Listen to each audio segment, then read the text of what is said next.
What's going on, Coachella Valley? Freaking A, it's hot out here, bro. I live in Colorado, and I was wearing a sweatshirt.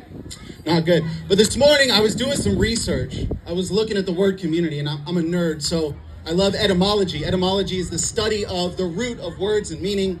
If you understand meaning, you understand that nothing really means anything. We just agree on meaning. The reason we stop at a red light is because we agree that if somebody runs that, somebody might get hurt, right? We agree on a lot of things collectively.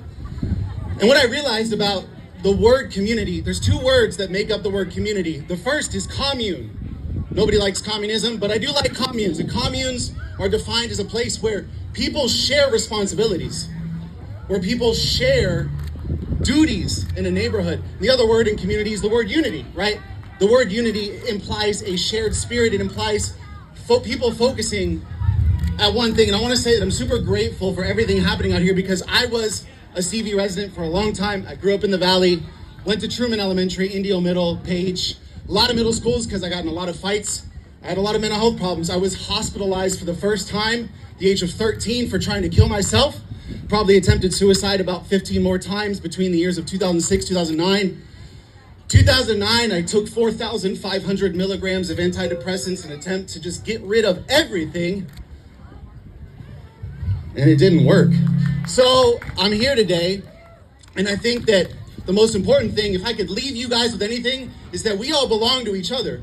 The truth is we live in a climate politically that pits races against each other, people against each other. Look, I'll be honest with you. We already live in neighborhoods where we don't even want to knock on the person's door next door because we don't know who they are. But I want to ask you for a second, how can we truly solve the problems in our community if we don't commune together? Right? And I love all the organizations that are here. Safe House, they took care of me when I ran away from home for the first time. The ABC Club, the Center CV, everybody here, I am convinced that if every organization here partnered up with every organization, we could solve every single problem in the east end of the valley. But the truth is, until I have the courage to open up my heart, and not just open up my heart, but recognize that as a part of this community, I have an obligation to support and to serve. Who wants Coachella to be higher? Who wants to make more money, right? Who wants to have better relationships with their family members? Who wants to have healthier nightlife, right? Nobody wants to resort to so many of the problems that plague our society. I don't think people grow up wanting to kill people, wanting to steal, wanting to do heroin, wanting to do meth. We don't grow up wanting to do this, but the truth is, we live in a society that is full of generations of parents and grandparents who are broken and haven't sought the help because there is a stigma. There's a stigma that says if you're a man and you're dealing with depression, or if you're a woman and you're dealing with depression, it makes you less of a human. But the truth is, honestly, man, it's the complete opposite. It's the complete opposite. If you're dealing with depression and you wake up and you choose to face the day, you've won already. But the truth is, if you don't face the day, you're not winning. And it requires every single one of us, right? One of my favorite authors, his name is Charlie Hamill. He says that I can only do to the extent that I can be. And I can only be to the extent that I am. And what I am is defined by what I believe to be true about myself. And the truth is, especially on the east end of the valley, we have a lot of stories, a lot of generational narratives that are just stories at the end of the day. Well, what's the thing about stories, the thing about beliefs, is that they turn into our experience. I can't help but experience more of who I am everywhere I go. So if I am only conscious of poverty, of addiction, of depression, of anxiety, how will I go out into the world and create something opposite, right? Like attracts like. You can't attract your opposite. You only experience more of what you are. And so this is the real question for everybody here. Are you willing to shoulder the responsibility that you have living here to help this community out? I ask myself the same because my whole family's here. I live in Colorado, but my whole family is here in the valley. And this is where my heart is. The truth is, man, this is not up to the politicians. I love the politicians, grateful for them, man. But we can't rely on them to do this for us. They're not going to, because they're 5 and we're 50,000. You know what I mean? It's impossible for our community to change until we do. And this is probably the most important thing that we're going to be talking about today, because the truth is, until I become courageous enough to say, hey, you know what? Yeah, I did try and kill myself. Yeah, these tattoos, they cover up the scars that I used to cut myself over 15 years ago. That's part of being human, right? That's part of being human. I was in foster care for the first 7 years of my life. I lived with over 13 families. I was raped. I was sexually abused. I was left for dead on the side of the road. Lots of things that I'm not going to get into today. And it inhibited my ability to create bonds. It inhibited my ability to receive and give love. But the truth is, man, if I'm not able to give and receive love, what the heck am I doing? How am I going to help my community if I can't be the love that I need to be to them? And this ain't about feeling good. Well, it is about feeling good, but it ain't about that. It's about taking responsibility for my place in the community. What can I do today? And the truth is, man, you can do anything. The problem is, you don't know what you don't know. Over the last 7 years, I've ran a company that's helped people in over 125 countries. We've helped over 500,000 humans transform their lives. And the first step to transforming your life is taking responsibility for it. You cannot consciously create your life until you take responsibility for it. You can't consciously create your community until you take responsibility for it. And that's what's happening here today. So I want to give you some homework. Because the truth is, man, the real honest truth is that the valley will not change until we change it. It's not going to. Dude, I lived here for God knows how long. Some things have changed. Indio Middle still looks the same, right? The ditch over Miles at Jefferson still looks the same, right? But the truth is, until the consciousness of the valley changes, until we all have the courage to step into each other's lives and say, hey man, I know you're feeling like crap right now, but it doesn't have to be that way. Let me refer you to my friends at Safe House. Let me refer you to my friends at the ABC Club, at Inner Care. Until I take the responsibility that I have to help those people in my community, I'm not going to see the change that I want. And I want to be really honest with you. Like, who genuinely wants to see change in the valley? Please raise your hand. Who wants to see change? If you don't raise your hand, I'm going to assume you don't want to see change. Okay, a lot of people don't want to see change. That's totally fine. Those of you that do, you know what your responsibility is. Your responsibility is first to yourself. Your responsibility is to create a world inside of yourself where peace can exist. Because if you can't cultivate peace inside of yourself, how are you going to bring it to somebody else? If you can't cultivate that sense of enoughness, I want you to think about how many generational patterns are perpetuated by people that don't believe that they're enough. That people that believe they have to work to earn love, to work to be good enough. And I'll tell you what, that plagued me my entire life. And it made me deficient in every way. And I heard an amazing quote from a preacher. She has a ministry in Mozambique. She says, if you know you're loved, you're free to be intimate. But if you don't know that you're loved, you're not free. And that's the reality of what we're dealing with here. The opposite of addiction is connection. And when I make the courage to connect with somebody that might look like they're run down, that might look like, hey, interacting with this person might affect my dignity, that's where we drop the walls. That's where we drop the walls and say, look, this is my community. I'm not necessarily religious, but I liken a city to the body of Christ. It requires all of us, right? It requires all of us. Hands, feet, head, mouth, nose, lips, legs. And look, until I take the courage and until I take the responsibility to take over my life, to control my life, I'm not going to be able to help anybody else. And I know there's a lot of people here that feel like there's a ceiling in your life. And I did too. In 2009, when I overdosed on 4,500 milligrams, I woke up in a hospital bed 3 days later with a catheter inside of me. I said, what the F, man? What just happened? And I realized from that moment on that no matter how many times I tried to end my life, no matter how many times I try and kill the process wants to come alive in me. The truth is, man, I can't change my community until I change myself. Because it's only when I change myself do I change the way that I interact with people around me. It's only when I change myself do I change the way that my interpersonal dynamics affect those around me. You want to talk about change, it's like a domino. It really is. There's not some galaxy level Thanos Marvel event going to happen.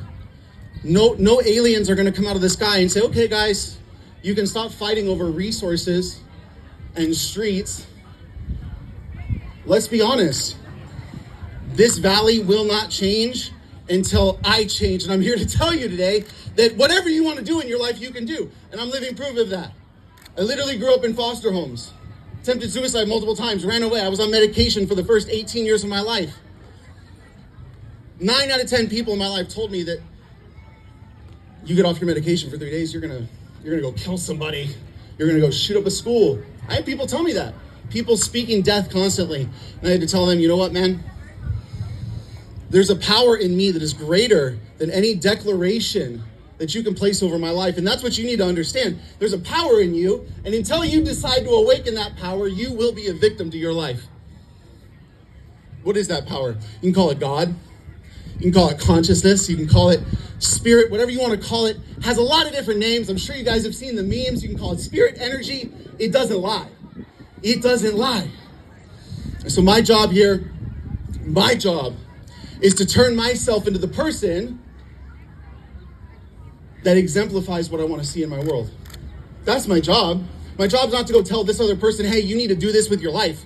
You need to go do this. My job is not to tell people what to do. My job is to figure out what I need to do to become the best version of myself, because until I do that, I have no business trying to help anybody else. You have no business trying to help anybody with their finances if your finances aren't in order.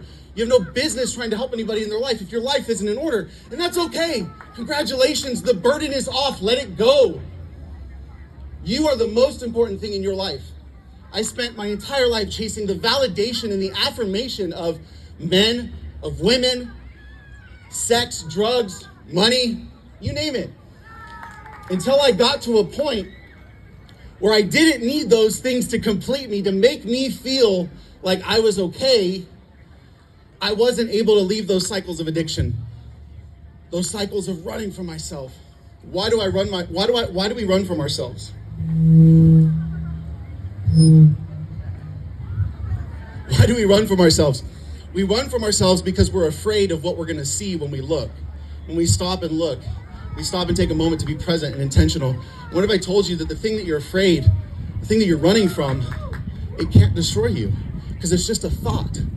It's just a belief. It's just a story you, maybe your parents, your grandparents, your pastor, your teacher, whoever has been telling for years, because you've got this really amazing thing called a mind. The mind is separated into two pieces, conscious and subconscious. Your subconscious mind runs 90% of your life. 90% of your life is ran by thoughts you have no cognizance of. So what happens when my subconscious is full of love, of enoughness, of adequacy, of health, of fullness, of joy, of peace? It's going to cycle that into my conscious mind, which is what I'm going to see everywhere I go. That's why I can't help but see myself everywhere I go, because I don't see people. I see my ideas of myself superimposed onto people.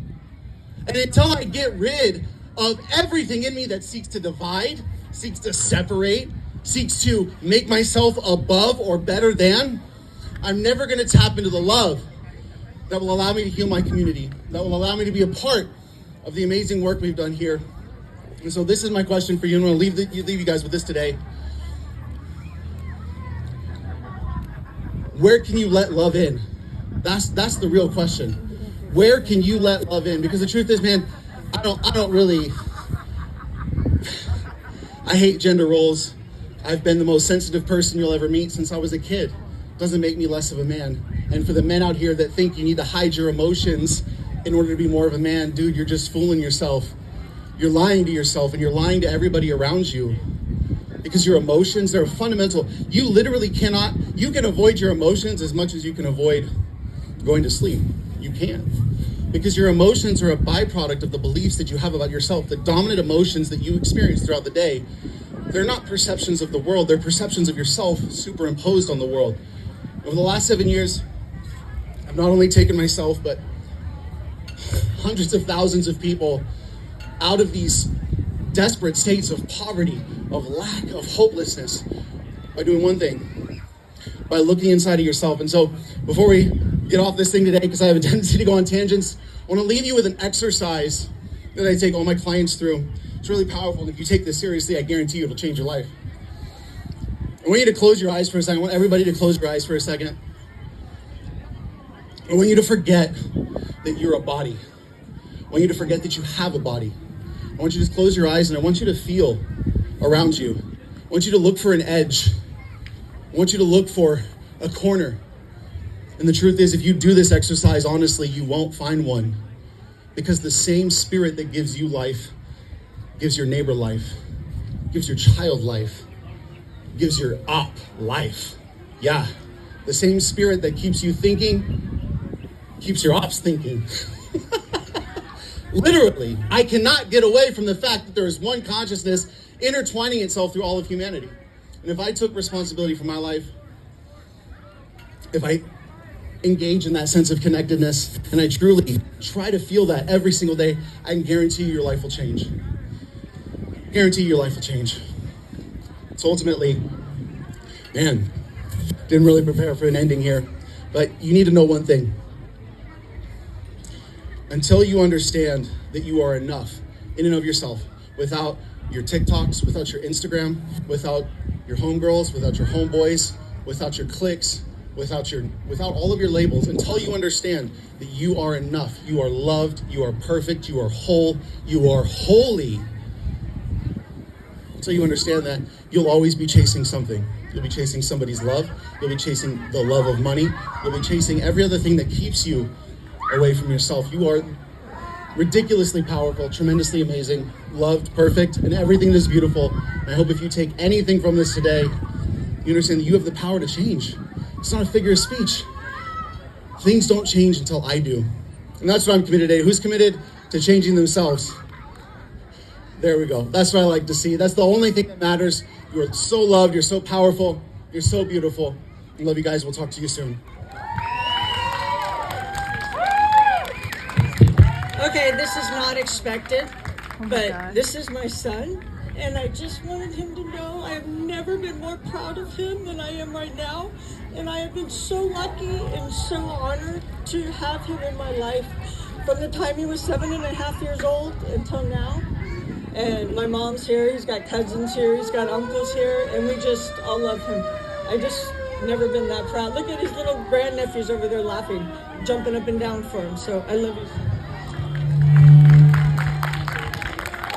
Can I say one more thing? So this woman adopted me when I was 7.5 years old. My biological mother is still addicted to drugs, and my biological mother, called her 3 o'clock in the morning when I was 4 years old to tell her that CPS was taking me away permanently. And she fought for 3.5 years. She fought the foster system. She fought the adoption system to bring me to myself. And I'll be honest with you, there's not many people in my life that have known me my whole life. In fact, I can only name one person right now that does.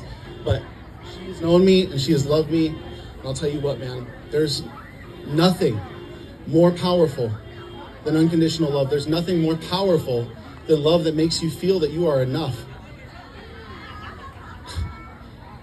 Because perfect love casts out all fear. You guys are amazing. We love you. We'll talk to you soon.